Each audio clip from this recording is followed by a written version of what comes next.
오늘 말씀 보겠습니다. 잠언의 말씀 31장 19절로부터 23절까지의 말씀입니다. 르무엘의 잠언 중에 현숙한 아내에 대한 하나님의 교훈을 우리가 하나님의 말씀으로 듣습니다. 잠언 31장 19절로부터 23절까지 함께 보시겠습니다. 찾으셨으면 함께 합독합니다. 시작.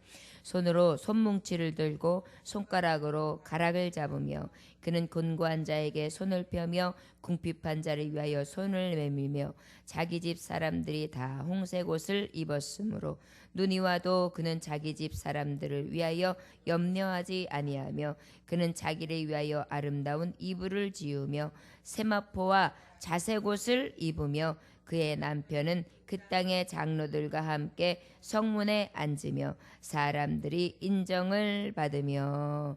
아멘. 기도하겠습니다. 현숙한 아내, 오직 하나님이 보시기에 가장 아름다운 신부, 가장 사랑받을 만하며 사랑스러운 신부, 아버지 오늘도 교훈의 말씀을 듣습니다. 주의 아버지 세마포를 준비하게 하시고 가장 고운 옷을 준비하게 하시되 주님이 부르실 때에 성결한 신부, 거룩한 신부, 아름다운 신부, 등불을 준비한 신부, 부지런하며 성실한 신부 되어 주님의 나라에서 아름다운 신부의 역할을 감당할 수 있도록 복되게 하시기를 원합니다. 오늘도 귀한 말씀 앞에 나왔습니다. 우리의 심령밭 온전히 옥토밭 되게 하사 아버지 30배, 60배, 100배의 결실로 늘 성실한 열매를 많이 내어드릴 수 있는 진실한 신부들 되게 하여 주옵소서. 예수님의 귀하신 이름 받들어 기도 올려나이다. 아멘. 19절의 말씀에 보면은 말씀이 손으로 손뭉치를 들고 손가락으로 가락을 잡으며 그랬습니다. 바로 현숙한 신부, 가장 지혜로운 신부는 어떻게 하느냐 말씀하시기를 손뭉치를 탁 잡아서 손뭉치로 가락을 잡는다는 건 뭐예요? 배실이 되었던 양털의 실이 되었던 그 정말 가지고 있었던 어떤 뭉치를 가지고 물레를 짜는 거죠. 그래가지고 물레를 또 탁 짜가지고 그 물레로다 실을 뽑아서 그 실을 뽑은 걸 가지고 어떻게 해요? 또 천을 짜요. 부지런히 착착착착착. 옛날에는 북이라는 게 있었어요. 그래가지고 이 배실을 짤 수 있는 실을 물레를 짜서 실을 만들면은 그 실 만든 뭉치를 갖다가 북에다가 딱 집어넣으면은 북에다가 집어넣고 이 손발을 이용해서 손을 왔다리 갔다리 왔다리 갔다리 하게 하고 발에다가 척하면은 이게 실이 쭉 움직여요. 그러면 또 발을 척하면 실이 쭉 움직여요. 그러면 착하고 척하고 착하고 척하고 그러면서 왔다리 갔다리 왔다리 갔다리 해가지고 선을 탁 짜요. 그러면 이제 그 천을 나중에 아주 곱디곱게 지어서 그걸 가지고 자녀들의 옷을 만들어주기도 하고 또 옷감을 내어서 팔기도 하고 그랬죠. 바로 이 현숙한 아내는 바로 무엇이냐면 손을 쉬지 않는 거예요. 아침에 일찍이 캄캄하게 이렇게 동트기 전에 채 밤이 끝나기 전에 일어나서 부지런히 또 불씨를 또 아궁이에 불씨를 살려서 거기에서 밥을 짓고 또 거기서 반찬을 만들고 부지런히 또 준비해서 아침 식사들을 할 수 있게끔 준비해서 주고는 그리고 난 다음에 또 자기 할 일이 끝나면 부지런히 또 배실에 앉아서 실을 빻고 또 천을 짜고 또 그러다 보면은 또 시간이 되면은 점심에 웃어른들을 식사를 대접하고 밭을 일구고 또 농사를 짓고 또 들어와서 다시 또 나가가지고 저 멀리 나가가지고 장터에 가서 장을 받아가 다시 갖고 와가지고 또 열심히 밤차를 만들고 집안 식구들이 와서 쉴 수 있게끔 또 씻을 물을 다 또 나중에 밥을 하고 나면 부뚜막에 씻을 물을 올리면 또 부지런히 물을 끓여놓으면 와서 발을 씻고 냄새나는 손이나 더러운 것을 다 씻고 자녀들이 다 들어와서 이제 각자 이불을 피고 잠자리를 잘 때까지의 일이 수고가 끊이질 않는 거예요. 저희 부모님들 어렸을 때 저희 할머니 할아버지들의 삶은 이렇게 고됐습니다. 이 하나님의 말씀이 기록되었을 이 고대 때는 어땠을까요? 엄청났지요. 밭도 엄청나게 힘들은데 그것을 다 일일이 손으로 경작했고요. 뭐든지 다 손으로 했어요. 그러다 보니까 요즘엔 그래도 어르신들의 손들이 그래도 곱지요. 그런데 예전에 특별히 우리 농토라마 일구시는 어르신들 손을 보면 알 수 있을 거예요. 다 여기저기 못이 박혀 있고 그 다음에 손가락이나 이런 데가 다 시커멓게 이렇게 손톱이 다 이렇게 물러서 어떻게 보면 손톱이 없고요. 그리고 또 어떻습니까? 여기 사이사이가 아주 몹쓰게 굉장히 거칠게 되어 있는 것을 볼 수 있습니다. 바로 일의 흔적이죠. 이것이 바로 이 현숙한 아내의 삶인 것을 이 19절은 대변해주고 있습니다.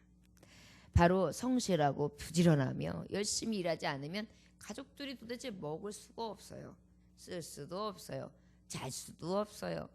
그러니까 부지런히 일을 해야지만 먹고 살 수 있었던 시대지요. 그러다 보니 게으른 아내가 하나 들어왔다 치면 그 집은 망하는 거예요. 뭐 아침에 불때야지 먹는데 요즘처럼 전기에 노냥 들어와가지고 코드만 꽂아놓으면 따뜻하고 코드 꽂아 있는 데서 그냥 예약해놓고 요즘에는 밥도 그때 일어나서 할 필요도 없잖아요. 미리 예약 지침 딱 해놓으면 그때 내가서 띡띡띡 밥이 되었습니다 주인님 그러면은 피 하면은 다 됐구나 해가지고 그것도 이제 게으른 엄마들은 아침도 안 주죠. 그러면 어떻게 우유 먹고 가라. 그 다음에 그것도 뭐 부쩍하면 그냥 나가라. 그리고 남편이 언제 나갔는지 모르고 요즘에 사실은요 게으를 대로 게을러 있죠. 사실 핑계도 많고요. 피곤하다 그러고요. 얼마나 몸을 사리는지 몰라요. 제 몸이 신주단지예요. 그래가지고 뭔가 하면은 굉장히 내색을 하려고 그러고 뭔가 자기가 한다라는 것을 굉장히 드러내려고 해요. 그러다 보니까 엄마들도 아버지들도 핑계도 많고 옛날에 비하면 굉장히 편해졌는데 제가 어느 지인하고 잠깐 얘기를 하는데 우리 집에 이렇게 살펴보세요. 안 쓰는 전기기구들이 얼마나 많은가. 그래가지고 하여튼간 홈쇼핑이 또 발달해가지고 뭐가 좋다 그러면 뭘 사고 뭐가 좋다 하면 뭘 사고 그래요. 그러다 보면 쓰지는 않고 쓰는데 특별히 이 진공청소기 얘기가 나오더라고요.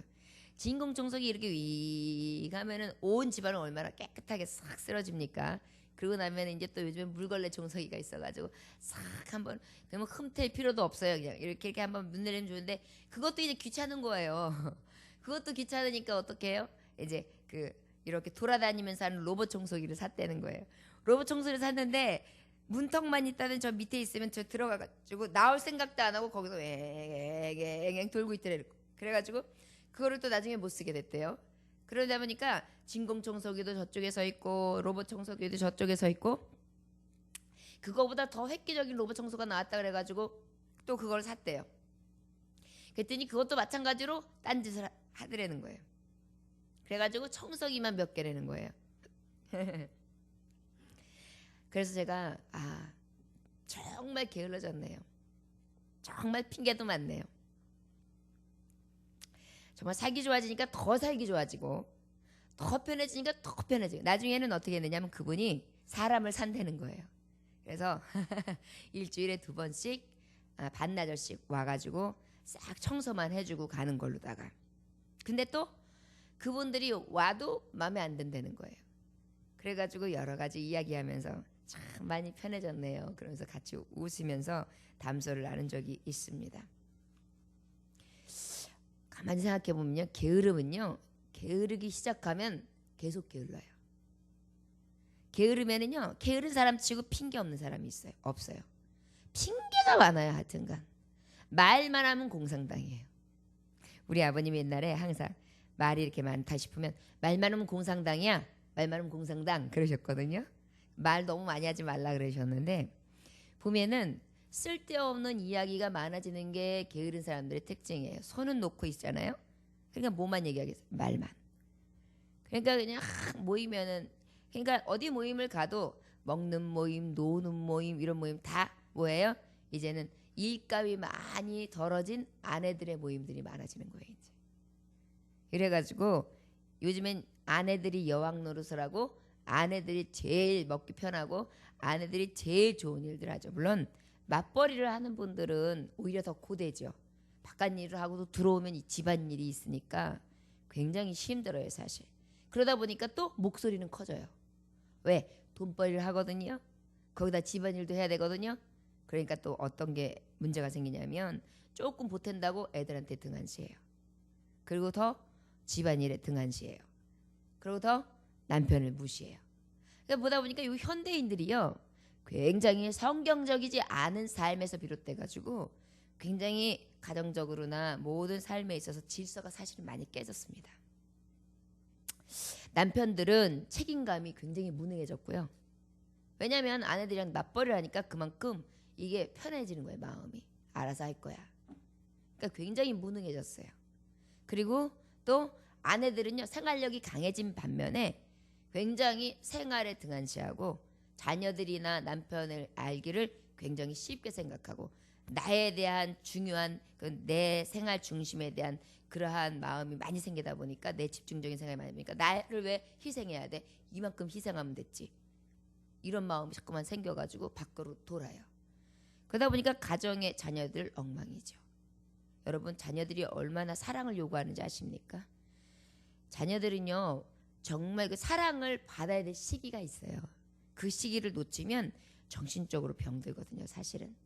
이게 이 나무들도요, 딱 손이 많이 가야 될, 식물들도 손이 제일 많이 가야 될 때 손을 줘야지 돼요. 그때 가꿔주지 아니하면 병드는 거예요. 그때 갖춰주지 아니하면 제대로 된 열매. 자, 보세요. 복숭아 꽃이 펴요. 복숭아가 요만한 게 열려요. 닥지닥지 열렸어요. 제대로 된 복숭아를 열리려면 어떻게 해야 돼요?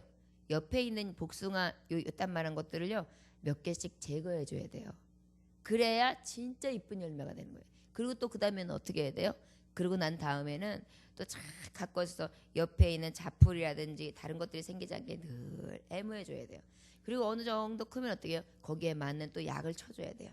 그런 다음에 더 커지면 어떻게 해요? 봉지를 싹 싸가지고 거기에서 알맞게 하면서 자라날 수 있도록 그렇게 해줘야 되겠죠. 물론 복숭아는 이렇게 안에다 싸지 않더라고요. 뭐 포도나 이런 것들을 싸는데 아무튼 그렇게 다 손길이 가야지만 되거든요.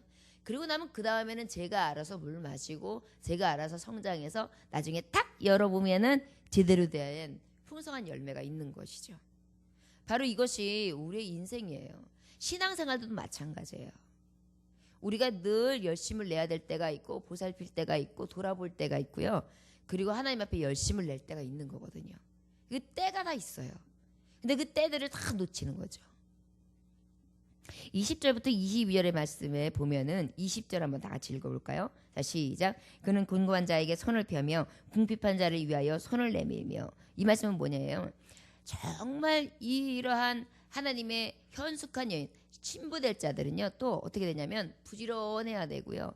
정말 돌아볼 시기를 알아서 적당하게 돌아봐야 되는 건 물론이고 그 돌아봄에 있어서 여기 보니까 이웃을 살펴요.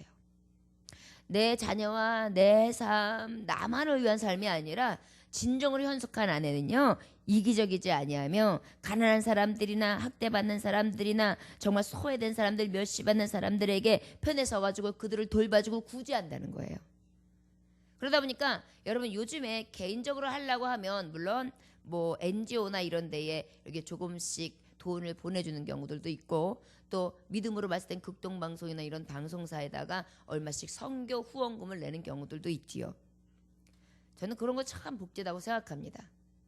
굉장히 복된 건 뭐냐면 진정한 교회가 교회라서 교회에서 선한 일들을 할 때가 많잖아요. 그럴 때 힘을 합치는 거 굉장히 귀해요. 왜? 혼자서 하는 것은 미력하거든요. 그러나 함께 힘을 모으면 어때요? 강해져요. 주의 일들을 더 크게 감당할 수 있게 되거든요. 그래서 정말 늘 나만을 위해서 나의 삶을 위해서 사는 것이 아니라 이웃을 돌아보고 성도를 돌아보고 또한 그 외에 민족과 열방을 돌아보는 그러한 마음이 우리에게 있을 때에 그러한 자녀가 진정한 현숙한 아내다, 신부다라고 하나님은 지금 말씀해 주시고 계세요. 근데 여러분 우리가 너무 이기적이라서 할마다 나만 봐요. 내 자녀들만 봐요. 조금 나가서 남편, 조금 나아가서 내 가족들, 조금 나아가서 이웃들 안 봐요. 그러나 살펴야 합니다. 우리 교회에서 떡볶이 전도, 이 아이스크림, 그 생명수 전도, 그 다음에 이제 또 이렇게 문서 전도 하는데 이 전도들이요 사실은 돌아보는 거거든요. 돌 함께 나누는 거거든요. 이 비용도 만만치 않아요. 그러나 줌에 있어서 우리는 교회 다니는 사람, 안 다니는 사람, 뭐 아니면은 뭐 있는 사람, 없는 사람, 아니면 어린아이는 말고 뭐 어른, 이게 아니라 그냥 지나다니는 누구에게나 다 똑같이 마음으로 융성하게 대접하려고 하는 마음으로 하거든요. 이게 왜 필요하냐면요, 정말 크리스찬들은 나눔에 있어서 예수의 사랑을 몸소 마음으로나 몸으로나 실천한다는 것을 빛처럼 소금처럼 나타내야 될 필요가 있고, 그것이 우리에게 향하신 명령이기 때문이에요. 이 일을 쉬지 아니하여야 하나님의 복음이 그나마 복음될 수 있거든요. 마찬가지로 교회가 이런 일들을 감당한다면 모든 교우들도 함께 감당해야 하고, 이웃들도 함께 나누어서 그 짐을 지고, 특별히 크리스찬 성도들은 주님의 영광과 또한 주님이 주신 이 선한 사업에 앞장서야 될 그러한 주님이 주신 명령인 것입니다. 이 말씀은 해도 되고 말아도 되는 것이 아니라 꼭 해야 되는 거예요. 우리의 선한 구제, 그 다음에 함께 이웃을 섬기는 거, 이 일은 해도 되고 말아도 되는 거예요. 아, 여유 있으면 하고 여유 없으면 아니에요. 여러분, 여유 있어서 한다고 하면 평생 못해요. 제가 살아보는데요, 내년은 올해보다 나을 거야 그랬는데, 제 기억에는요, 내년보다 올해가 더 힘들어요. 항상 올해보다 내년이 늘 힘들어요. 그렇게 힘들더라고요. 항상 더 힘든 일을 만나고 더 어려운 일을 만나고, 형편이 내년은 더 좋아질 줄 알았는데 내년은 더 힘들더라고요. 그러니까 할 수 있을 때 하는 거지, 이 기회는 더 나았을 때 더 나아지는 기준이 어디냐고요. 냉수 하나라도 있으면 나눠 먹으면 돼요. 이러한 마음들이 우리 안에 있어지기를 하나님은 교훈하십니다. 특별히 가난한 자들이요. 잠언서 14장 31절에 보니까 가난한 사람을 학대하는 자는 그를 지으신 이를 멸시하는 자요, 궁핍한 사람을 불쌍히 여기는 자는 주를 존경하는 자니라 그랬어요. 주님을 존경하는 사람은요, 궁핍한 사람을, 가난한 사람을 불쌍히 여긴대요. 그러니까 우리 하나님은요, 하나님을 사랑한다고 하면서 이웃을 사랑하지 아니하면 그 사랑은 가짜라고 보시는 거예요. 사실은 잠언서 또한 말씀해 보면은 19장 17절에 가난한 자를 불쌍히 여기는 것은 여호와께 꾸이는 것이니 그 선행을 갚아 주시리라. 가난한 자에게 무엇인가 주잖아요. 그러면 하나님이 내게 꾸우시는 거래요. 그래서 결국은 하나님이 나한테 갚아주신다는 거예요. 굉장히 귀한 말씀이죠. 여러분, 내가 꾸어주고 내가 주면요, 하나님이 나한테 빚쟁이가 되신대요. 그래서 하나님이 나를 갚아주신다. 그러니까 우리 하나님은요, 가난한 자를 굉장히 불쌍히 여기시고 치근히 여기시고 자비로우신 하나님이라 그들에게 베푸는 것을 굉장히 귀하게 여기시는 거예요. 그러니까 바꿔 말하면 그들에게 늘 손을 펴며 또한 불쌍히 여기고 보살피는 자가 복되다라고 말씀하시는 거죠. 그 다음에 여기 보니까 또 21절 한번 읽어볼까요? 시작. 그는 곤고한 자에게 손을 펴며 궁핍한 자를 위하여 손을 내밀며. 21절 시작. 자기 집 사람들은 다 홍색 옷을 입었으므로 눈이 와도 그는 자기 집 사람들을 위하여 염려하지 아니하며. 집안 사람들, 가족 사람들, 일꾼들을 항상 보살피는데요, 겨울철에도 걱정할 게 없어요. 겨울에 따뜻한 솜이불은 이미 준비되어 있고요, 비단으로다가 정말 잘 짜준 걸로다가 싹 깨매어 있고요, 그 다음에 아이들 겨울옷 이미 다 누벼져 있고요, 걱정이 없는 거예요. 종들까지도 싹 준비되어 있으니까 겨울날 차비가 준비되어 있는 거예요. 여유 있는 거예요. 그것도 자색 옷, 아주 귀중한 옷, 값비싼 것으로 준비가 되어 있으니까 없는 티를 낼 필요가 없는 거예요. 이게 바로 뭐예요? 부지런하고 성실한 아내의 모습인 거예요. 여러분, 그래서 버는 자랑 말고 쓰는 자랑 하라 그런 말씀이 있잖아요. 옛말에. 바로 뭐냐면, 아무리 많이 벌어도요, 많이 번 걸 더 많이 쓰면은 빵꾸예요. 그러다 보니까 이 허세, 거칠애, 낭비벽, 이거 있으면 소용없어요. 여러분, 버는 게 한이 있습니까? 여러분, 500만 원 버는 사람한테 넉넉하지요 그렇게 얘기하면 넉넉하다고 할 것 같아요? 아니에요. 100만 원 버는 사람은 500만 원 벌어서 우와, 그걸 다 써서 뭐 할까? 이런 생각이 들어요. 왜? 나는 100만 원 갖고 사니까. 그런데 500만 원 가지고 사는 사람은요, 아이 500만 원 쓸 것도 없어요 이래요. 그 사람은 또 거기에 규모에 맞춰 또 쓰는 거예요. 그러면 1000만 원 선, 500만 원 버는 사람은 야 1000만 원만 벌면은 나는 진짜 난 걱정 없어. 그럴까요? 1,000만 원 버는 사람한테 한번 물어보세요. 사람의 욕심이라는 게요, 끝이 없어요. 그리고 그 안에서 모든 게 해결될 것 같죠? 안 그래요. 1,000만 원 벌어보세요. 명품백 가서 몇백만 원짜리 하나 딱 지르고 그러난 다음에 아유 벽화 좀 딱 도는데 외투 겨울 외투가 이 털 들어있는 거 털 붙어있는 거 이쁜 거 세일해가지고 한 500 몇십만 원짜리가 갑자기 입고 싶은 거예요. 그래서 딱 질렀어요. 얼마 남았어요? 200 남은 거예요. 그렇게 하면은 1,000만 원 가지고 사는 사람이 200만 원 갖고 살 수 있겠어요? 결국은 또 최소한 500만 원 빚을 지고 사는 거예요. 다음 달에 들어오면 막아야지. 근데 그게 어떻게 되겠어요? 그 낭비벽, 그 쓰는 벽이 어떻게 됐어요? 계속 더 되는 거예요. 그러니까 그 씀씀이가 커지고 해펴지니까 더 큰 빚을 만들죠. 고래등같이 큰 집을 살면 뭐합니까? 금세 털어먹는데. 굉장히 무서운 거예요, 이게. 거기다가 1,000만 원 벌으니까 남편은 또 내가 많이 벌어. 그러니까 아내한테 준 게 많으니까 넉넉할 거야. 잘 모을 거야 생각하면서 자기도 나가서 술 한 번 마시면은 또 룸사롱 같은 데 들어가가지고 말이죠. 몇십만 원, 몇백만 원 턱 쓰고 들어와요. 그리고 카드비 딱 와요. 카드 와, 나명세 달아요. 그러면 어떻게 해요? 그 달은 뭐 정신 없는 거예요. 그러면 이제 부부싸움 하는 거죠. 많이 번다고 해가지고 넉넉할 것 같습니까? 안 그래요. 들여다보면 그 내용이 그 내용이고 그물이 그물이에요. 여러분 가정마다 문제 없는 집이 있는지 아시면 들여다보면 다 있어요. 그러나 현숙한 아내는 이럴 때 다 준비되어 있다는 거예요. 쓸데없이 쓰지 아니하고 가장 필요한 데 쓰고 궁핍한 자를 도와주고 겨울을 미리 준비하고 그래가지고 다 가정을 일으켜 세운다는 거죠. 여러분 어떤 아내들은 무조건 남편만 타세요. 짓거리 받는 열국 갖다 주고 나한테 말이지 무슨 말이 그렇게 많아? 그래서 옆집 아저씨 얘기하고 뭐 친구 남편 얘기를 해요. 그렇게 따지면은 그 남편은 그 아내 비교 못합니까? 할 수 있어요. 넌 뭐가 이렇게 잘났냐? 너 이쁘냐? 너는 그 여자처럼 이쁘냐? 너는 그러면은 그 여자처럼 돈이나 버냐? 이렇게 얘기할 수 있어요. 근데 남자들은 가만히 보면 그래도 그렇게 치사하게는 잘 안 하잖아요. 조금 비슷한 말 했다가는 치사하다고 아내한테 얼마나 바가지가 긁힙니까? 여러분 나를 돌아봐야 돼요. 어려우면 무조건 남 탓을 하는데요. 사실은 나를 돌아봐요. 저가 항상 저를 봐요. 제가 보면은 제가 너무 게을러요.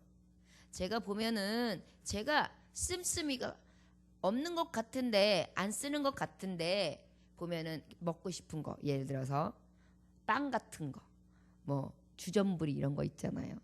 과일 같은 거 제가 이런 거 좋아해요. 밥 외에 간식 이런 것들을 이렇게 나가면은 딱 보면은 먹고 싶으면 못 참아요. 그러면 사요. 근데 여러분 그런 것도 나갈 때마다 한 번씩 사면 그거 돈 되게 많이 나와요. 이 주전부리 값도 무시 못해요. 그리고 나중에는 어떻게 또 살찌니까 살 뺀다고 또 그냥 얼마나 또 힘들어해요. 제가 그래요. 이런 것들 이 현대인들 병이에요. 적당하게 먹고요. 적당하게 건강식으로 먹고요. 소식하고요. 막 음식에 대해서 탐욕 갖지 않고요. 그 다음에 쓰고자 하는 낭비벽 조금 줄이고요. 그 다음에 정말 필요한데 무엇을 쓸까 늘 생각하고 하나님 앞에 기도하면서 하나님 지금 내가 하는 일이 맞아요? 라고 한 번만 순간순간 하나님 앞에 여쭤보면요. 하나님이 지혜 주시거든요. 그러면 우리가 그러한 길에 서지 않게 돼요. 저와 여러분 정말 이 시대에 지혜로운 신부 필요할 때입니다. 이제 며느리들 잘못 들어오면 답이 없어요. 술 문화지요. 여자는 요즘에 술, 담배 더 많이 해요. 요즘에 여자애들이요. 그 다음에 남자들은 그냥 바지 입으면 되고 티셔츠 입으면 되고 모자 하나 쓰면 되잖아요. 여자애들은요. 치마 입어야지요. 반치마 입어야지요. 월남치마 입어야지요. 긴 치마 입어야지요. 뭐 반바지 입어야 되지요. 엄청 이게 할 게 많아요. 근데 그걸 다 채우는데 그것도 명품으로 해야지요. 브랜드로 해야지요. 나가야 되는데 꾸며야 되죠. 이거 다 채우잖아요. 버는 거 아마 맞벌이 해도 지 쓰는 것도 다 감당 못할 거예요. 문제입니다. 이거 지금. 이제 우리 세대까지만 해도 없으면 쓰지 마. 분수대로 살아. 이게 교육이 돼 있었어요. 근데 요즘 애들은요. 한둘만 키우니까 엄마들이 잘하면서 지들이 알아서 하겠지. 그러니까 그냥 하면서 그냥 필요한 거 웬만한 거 다 사줘요. 엄마 아버지는 좀 덜 쓰면서. 근데 이게 습관이 돼요. 그러다 보니까 어려운 줄 몰라요. 돈 어려운 줄. 그러니까 그냥 긁고 보는 거예요. 긁고 보는 거예요. 안 하면은 여기서 답답해서 못 살거든요. 왜? 습관이 필요하면 얻었거든요. 필요하면 채워졌거든요. 그러니까 필요한 걸 못 채우면 여기 이게 쌓이는 거예요. 어느 날 폭파하는 거예요. 요즘에 그래서 잘 먹고 잘 사는 세대고 대학 다니고 좋은 학벌인데도 도벽이 많이 생기는 이유가 그래서 그래요. 여기까지 차는 것을 풀지 못하니까 그런 방법으로 푸는 거예요. 여러분 이 말씀을 통해서 왜 이러한 수많은 이야기들이 나오느냐면 여러분 하나님의 말씀 한 절을 보면요. 우리의 삶이 쫙 보여야 돼요. 그러면 한 번만 봐도요. 다시 한번 우리를 돌이켜보고 내 자녀들을 한 번 더 볼 수 있고요. 내가 지금까지 기도하지 못하고 내가 지금까지 살피지 못했던 것이 보여요. 그것을 보지 못하니까 미련한 눈으로 사는 거예요. 지혜로운 척, 교만한 척은 다 아는데 실제 아무것도 없는 자. 우리가 우리의 삶을 늘 돌이켜봐야 될 줄 믿습니다. 친족들도 돌아보고 늘 필요한 것을 채우는 자요. 우리 22절 말씀 볼까요? 시작. 그는 자기를 위하여 아름다운 이불을 지으며 세마포와 자색 옷을 입으며 마찬가지로 이불도 짓고 예쁜 옷도 짓고 여러분 얼마나 곱게 준비하는지 정말 보기에 질서가 있는 거죠. 여러분 정말 부지런한 사람들 보면은 이불장을 탁 열어보면 이불이 착착착 박혀 있어요. 그 다음에 옷들도요 착착착착 이렇게 되어 있어요. 게으른 사람들 보면은요 들어가면서부터 정신이 없어요. 쫙 난리를 쳐놓고요 뭐든지 질서가 없어요. 그냥 이렇게 돼 있어요. 딱 보면 알아요. 살림살이도 그래요. 정말 이 시대에 이것들 정말 다시 한번 돌아봐야 됩니다. 하나님은요 부지런하고 성실하라고 말씀하고 있어요. 일하지 않는 자는 먹지도 말라고 말씀하고 있거든요. 우리가 진정으로 내가 먹을 만한 장가를 늘 살펴야 돼요. 그래서 양심의 거리낌이 있어야 돼요. 그러다 보면 어떻게 했어요? 몸도 더 움직이게 되겠죠. 여러분 몸 움직여야 건강한 거예요. 가만히 이러고 있잖아요. 그러면 살만 찌는 거예요. 가만히 이러고 있잖아요. 몸이 뿌듯뿌듯해지는 거예요. 이 몸이 움직여야 돼요. 기계가 움직여야 되는 거예요. 차도 계속 세워놔 보세요. 아예 안 썼어. 저 차 안 썼어. 저 차 아주 새 차야. 가만히 두면 새 차 될 것 같아요? 아니에요. 고물돼요. 제가 목회하기 몇십 년, 십몇 년 전에 외국에서 한 2달 정도 지내다가 온 경우가 있는데 그때 차가요. 와보니까 곰팡이가 나 있고요. 완전히 쓰질 못하게끔 그렇게 만들어져 있더라고요. 그래가지고 가서 손을 다 보고 났는데 수명이 짧아졌어요. 물론 한참 쓰던 차였지만 더 못 쓰게 되더라고요. 우리 몸도 그래요. 써야 돼요. 여러분 어떤 사람은 안 쓰는 게 몸을 아끼는 줄 아는데요. 써야 몸은 건강해요. 우리의 혈액순환이 움직일 때 확실하게 되거든요. 그래서 할 수 있는 대로 움직여야 돼요. 누가 뭐 시키면 오히려 감사하게 움직이면 돼요. 그러면 더 건강이 와요. 우리에게 이러한 은혜가 있어지기를 원합니다. 이기적이지 않고요. 가난한 사람들을 돌볼 줄 알고요. 집안일들을 성실하게 감당하는 자, 자신과 또한 가정과 이웃들과 친제들과 또한 나의 민족과 열방 가운데 돌아보고 늘 살피는 자가 가장 아름다운 신부라는 것을 주의 말씀을 통하여 말씀하고 있습니다. 르무엘 사랑하는 아들 그 왕자에게 이 어미가 왕자에게 어미가 왜 이 말씀을 할까요? 이 길이 곧 살 길이기 때문입니다. 가장 사랑하는 어미가 자녀에게 주는 이 교훈은 아들에게 왜 현숙한 아내에 대해서 교훈할까요? 그만큼 아내의 자리, 신부의 자리가 귀하다는 것입니다. 우리 23절 한번 다 같이 읽어볼까요? 시작. 그의 남편은 그의 땅의 장로들과 함께 성문에 앉으며 사람들의 인정을 받으며 결국은 그 아내의 남편은요 존경을 받는 거예요. 고대 시대 때는 성문이라는 것은 많은 재판이 열리는 곳이었어요. 그래서 그 재판에 말하자면 배심원이 되어 있고 판단하는 사람들이 되어 있는 장로들 같은 사람을 얘기하는 거죠. 존경받는 사람이 된다는 거예요. 쉽게 말하면. 여러분 가정의 자녀들이 잘 돼야 그 가정이 존경받습니다. 그죠? 그리고 또 그 자녀들뿐만이 아니라 그 집에 어떠한 여러 가지 쓸 것이나 안정되고 안돈되어 있는 집이어야 그 집이 손가락질 당하지 않는 거예요. 그래서 딸을 주거나 아들을 줄 때 그 상대편의 집이나 그의 부모를 보라는 얘기가 있잖아요. 왜 그래요? 거기서 다 나타나기 때문이에요. 그래서 될 수 있는 대로 부모는 짝을 이루고 있는 부모의 슬하에 있는 자녀들이 안정적이니까 그걸 또 보는 거고, 될 수 있는 대로 그 가정이 정말 열심히 성실히 일하는 아버지가 계신지를 또 확인하는 거고, 어머니의 품행은 어떤지 또 확인하는 거고, 그 집안의 소문은 어떤지 확인하는 거예요. 제가 보니까 저는 몰랐어요. 근데 어떤 분들은 결혼 전에 그 주변 사람들한테, 잘 아는 지인들한테 그 집안을 다 물어봤더라고요. 보니까 그래 놓고서 이제 선을 이렇게 주니까 그때서 만남을 주선하더라고요. 잘 몰랐는데 굉장히 신경 쓰고 집안이 좋은 사람들은 그런 거를 많이 보시는 것 같아요. 근데 어느 정도 일리가 있어요. 바로 무엇입니까? 저 여러분, 우리의 삶이 결국은 자녀들의 미래라는 거예요. 먼저 산 부모님들이 현숙한 아내의 삶을 보여줘야 하고요. 그리고 특별히 믿음의 자녀, 정말 영적으로 살아가는 부모님이 얼마나 현숙한지에 대해서 모범을 보여주고요. 부지런하고 성실하고 게으르지 아니하고 정말 불쌍히 여기며 측은히 여기고 사랑으로 늘 보살피고 선을 행하는 부모님의 모습을 보여주면 아이들은 자동으로 따라오거든요. 결국은 그것이 무엇입니까? 남편을 존경받는 자로 만들어주고요.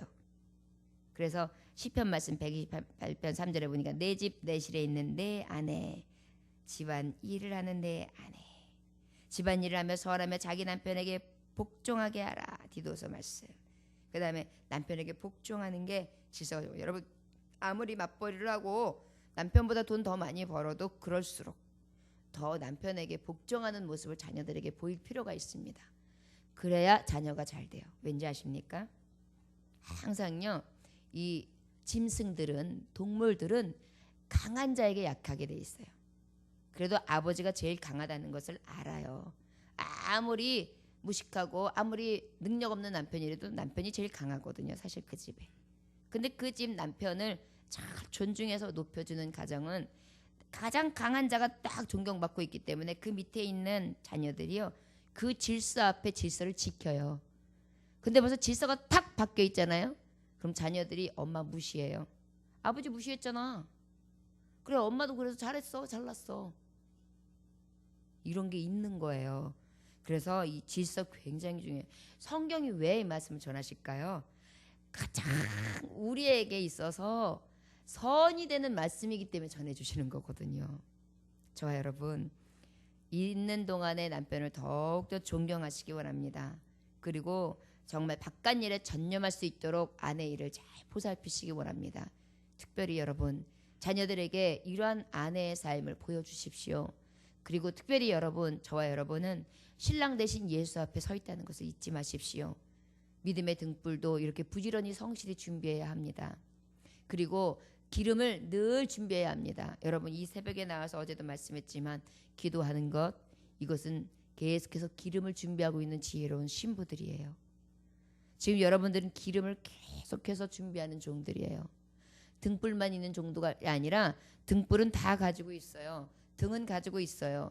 그러나 등에 기름이 떨어지면 끝이에요. 교회는 와요. 그러나 이 기름이 없는 종들, 성령의 하나님의 의지하심과 날마다 내려주시는 빗줄기 충만하심이 없는 자들은 결국은 나중에 불 꺼지는 거예요. 부지런히 할 수 있는 대로 모이기를 힘써야 하고요.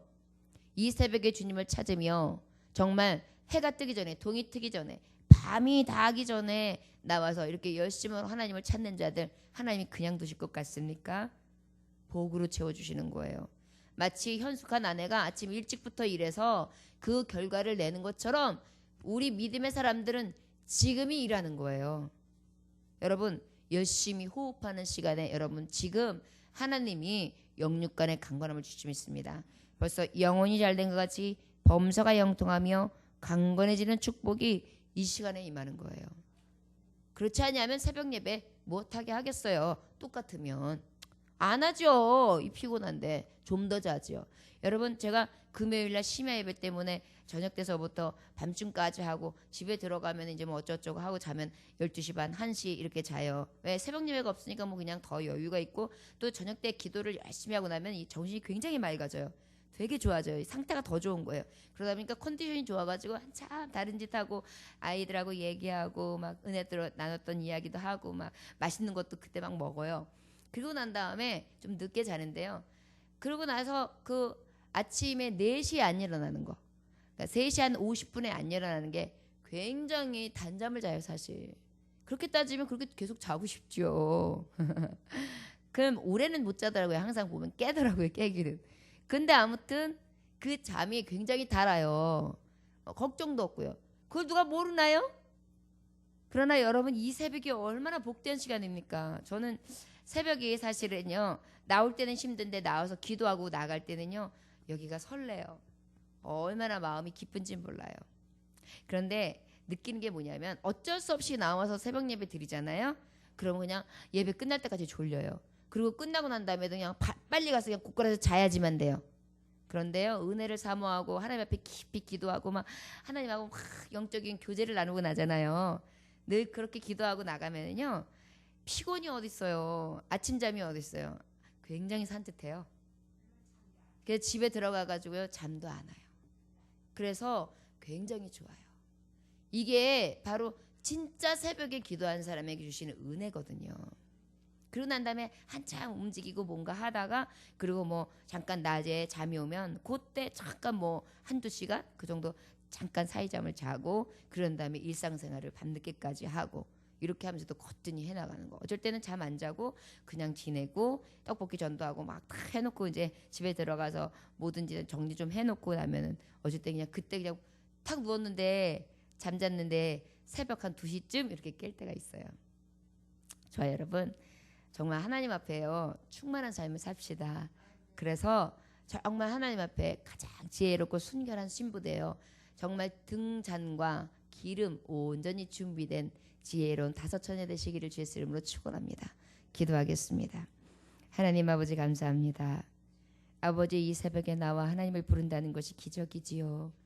수많은 사람들이 캄캄한 밤에 헤매고 있고 더 늦은 잠을 자고 있고 그리고 아버지 그 잠 가운데서도 더 깊이 수면하고 하나님 찾는 것에 대해서는 전혀 생각도 하지 않는 이때에 아버지 앞에 나와야만 하고 주님을 불러야만 하고 주님 앞에 나와서 예배해야만 하는 이 마음이 생기고 또한 환경도 주시고 여건도 주시고 또한 하나님 그렇게 불러 모아 꽉 붙들어 주심에 감사합니다. 이것이 은혜이지요.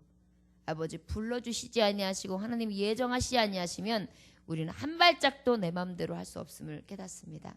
이 시간 아버지 은혜가 은혜인 것을 깨달아 늘 하나님 앞에 감격하며 감사하게 하시고 주님을 온전히 찾는 자 되게 하심으로 주님과 깊은 교제를 할 수 있는 귀한 시간이 될 수 있도록 이 새벽에 은혜를 베풀어 주옵소서. 현숙한 아내로 부지런히 성실히 오늘도 살아가기를 원합니다. 게으르고 나태하지 않게 하시고 늘 부지런하여 깨어 하나님을 영화롭게 할 수 있는 삶이 되어줄 수 있도록 오늘 한 날도 받아 주옵소서. 오늘 아버지 떡볶이 전도가 있는 날입니다. 이 전도하는 날 주님 하늘의 빛을 아버지 넉넉히 내려주셔서 성령의 충만하심으로 일하는 자들이 기쁨으로 감격함으로 감당할 수 있게 해주시고 또한 아버지요 이것을 함께 먹고 나누는 자들이 즐거워하고 행복해 할 수 있도록 인도하시길 간절히 원합니다. 주님 안에서 빛된 소명과 아버지 정말 그 소금된 소명들을 다 감당하기 원합니다. 물건 영권 인권으로 채워주셔서 아버지 넉넉히 주의 일들을 감당할 수 있도록 축복하여 주옵소서. 감사드리며 예수님의 이름으로 기도 올려나이다. 아멘.